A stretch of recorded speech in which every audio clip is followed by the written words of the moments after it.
Selamat datang kembali. Hari ini kita mau coba bedah lebih dalam nih. Dua sumber yang, wah, kontras tapi kayaknya nyambung. Pertama, ada studi akademis, gitu ya, soal kunci sukses kolaborasi antar lembaga di kota. Kedua, rangkuman soal program pembinaan siswa di Jawa Barat yang pakai barak TNI, itu yang sempat ramai banget. Misi kita? Coba gali nih, intisari dari keduanya soal dinamika kerjasama yang rumit. Apa sih yang bikin berhasil atau, ya, gagal? Oke, kita mulai ya. Sumber pertama kita ini artikel riset ya, dari Jurnal Penelitian Administrasi Publik tahun 2025. Mereka lihat 9 inisiatif kolaborasi lintas sektor di 3 kota di Amerika. Fokusnya pendidikan, ekonomi, sama keamanan. Sumber kedua, nah ini, rangkuman dari banyak berita dan analisis soal program pembinaan karakter dan bela negara, kekhususan yang gagasannya dari Gubernur Jawa Barat, Pak Deddy Mulyadi, pertengahan 2025 itu. Studi akademis tadi tuh bilang kolaborasi antara pemerintah, swasta, nirlaba buat ngurusin masalah kota yang pelik. Kayak kriminalitas atau ketimpangan ekonomi gitu. Itu udah biasa banget. Tapi nah ini hasilnya itu loh, variatif banget. Nggak otomatis sukses hanya karena kerja bareng, gitu ya? Betul sekali. Dan temuan utamanya cukup menarik. Keberhasilan kolaborasi itu ternyata nggak terlalu bergantung sama strukturnya. Maksudnya struktur formalnya gitu ya, mau dipimpin satu pihak, dikelola bareng-bareng, atau ada badan khusus gitu.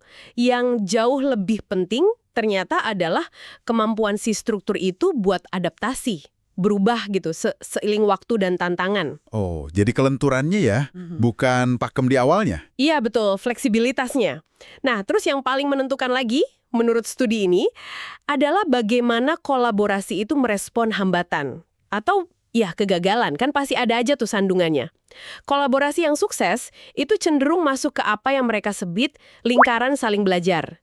Jadi masalah dilihat sebagai tantangan bareng, dicari solusinya bareng-bareng. Dan ini justru malah memperkuat kepercayaan. Menarik. Jadi nggak saling tunjuk ya? Justru itu. Sebaliknya, yang gagal itu kejebak di lingkaran saling menyalahkan. Mulai deh konflik internal, saling tudung, terus kepercayaan terkikis. Ya akhirnya nggak ada hasil apa-apa, bubar jalan. Wah, oke. Konsep lingkaran belajar versus menyalahkan ini jadi relevan banget ya. Kalau kita lihat contoh nyata, kayak program Pemprov Jabar itu. Tujuannya kan, kata gubernurnya, buat disiplinin siswa SMA SMK yang suka tawuran, geng motor, masalah gitulah. Karena sekolah sama orang tua katanya udah kehabisan cara. Ratusan siswa gitu dikirim ke fasilitas TNI, kayak Rindan Siliwangi, 2 minggu per angkatan. Dananya dari APBD sekitar 6 miliar buat target 900 siswa di 2025. Kolaborasinya melibatkan banyak pihak ini. Ada Pemprov, jelas, TNI AD, Polri, Pemda Kap Kota juga ikut urunan biaya, terus Kemenak, psikolog, Kemenhan, Kemenkumham, wah rame. Nah, iya kan? Program ini langsung ceder. Pro kontranya tajil banget. Ini contoh klasik potensi benturan nilai dalam kolaborasi lintas sektor. Pendukungnya, ya ada sebagian orang tua, TNI sendiri, Menhan, bahkan ada mantan komisioner HAM juga, melihatnya ya oke lah perlu buat disiplin, tegas gitu, tapi kritiknya juga keras banget, dari Komnas HAM misalnya. Mereka pertanyakan, ini TNI kok masuk ranah pendidikan sipil? Kewenangannya gimana? Terus KPAI, Komisi Perlindungan Anak, khawatir soal hak anak, potensi trauma. Mereka minta evaluasi total. Akademisi juga soal resiko stigma ke anak. Ada pengacara lapor ke Komnas HAM. Ada juga kelompok orang tua di Bekasi lapor ke Bareskrim. Jadi yang dipersoalkan itu legalitasnya, potensi kekerasan, dampak psikologis jangka panjangnya gimana. Nah, ini kan bisa dibilang setback besar ya. Kritik publik masif. Ada tantangan hukum juga. Kalau kita pakai kacamata saling belajar versus saling menyalahkan tadi, gimana respons Pemprov Jabar?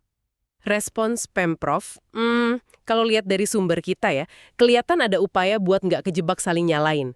Mungkin juga karena tekanannya kuat ya. Mereka undang KPAI sama Komnas HAM buat lihat langsung. Malah gubernur sempat nantang KPAI, ambil alih aja pembinaan kalau cuma bisa kritik. Agak panas ya. Hahaha, iya juga ya.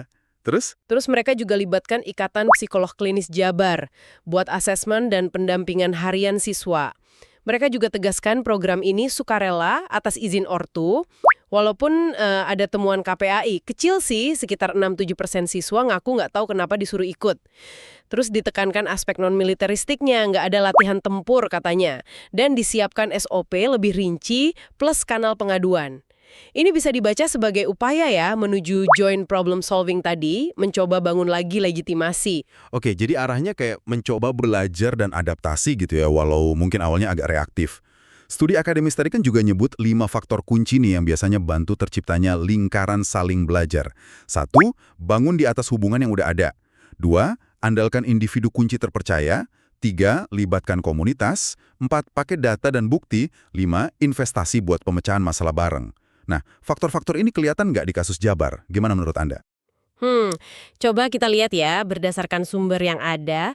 Pertama, hubungan antar lembaga, Pemprov, TNI, Polri. Ya, mungkin udah ada lah ya hubungan kerja sebelumnya, tapi nggak dirinci banget konteksnya di program ini. Kedua, individu kunci. Nah, ini jelas banget. Ketergantungan pada figur gubernur sebagai inisiator itu kuat sekali. Ketiga, keterlibatan komunitas. Diwakili persetujuan orang tua ya. Tapi kan tadi implementasinya ini yang disorot, KPAI. Seberapa otentik persetujuannya. Iya, iya. Keempat, penggunaan data. Diklaim ada sih katanya ada penurunan rokok atau geng motor gitu. Tapi indikator keberhasilan jangka panjangnya di awal itu belum jelas banget. Masih dicari bentuknya. Kelima, investasi problem solving. Nah ini kelihatan dari pelibatan psikolog tadi, setelah ada kritik, terus ada rencana evaluasi bersama juga. Jadi beberapa elemen kayaknya ada. Tapi kedalamannya, efektivitasnya, terutama soal keterlibatan komunitas yang beneran partisipatif dan penggunaan data yang objektif, nah itu menurut para pengkritik masih perlu dibuktikan lebih lanjut. Ini menunjukkan betapa sulitnya membangun lingkaran saling belajar itu kalau fondasi trust dan hubungan awalnya mungkin belum cukup kuat untuk isu sensitif ini. Oke, jadi lantas apa nih artinya semua ini buat Anda yang lagi dengerin?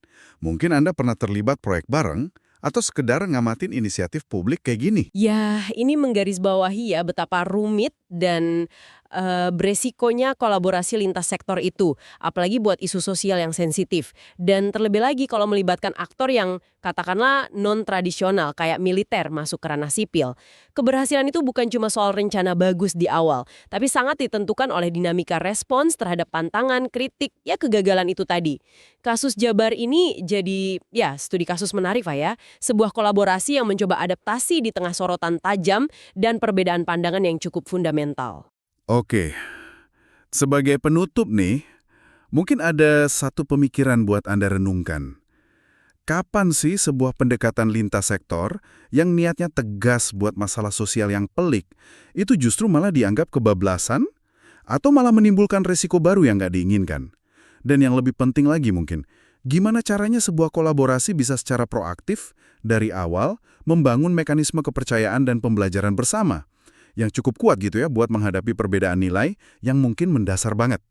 Jadi nggak cuma reaktif pas sudah ada badai kritik datang. Nah, itu mungkin ya bahan pikiran kita bersama.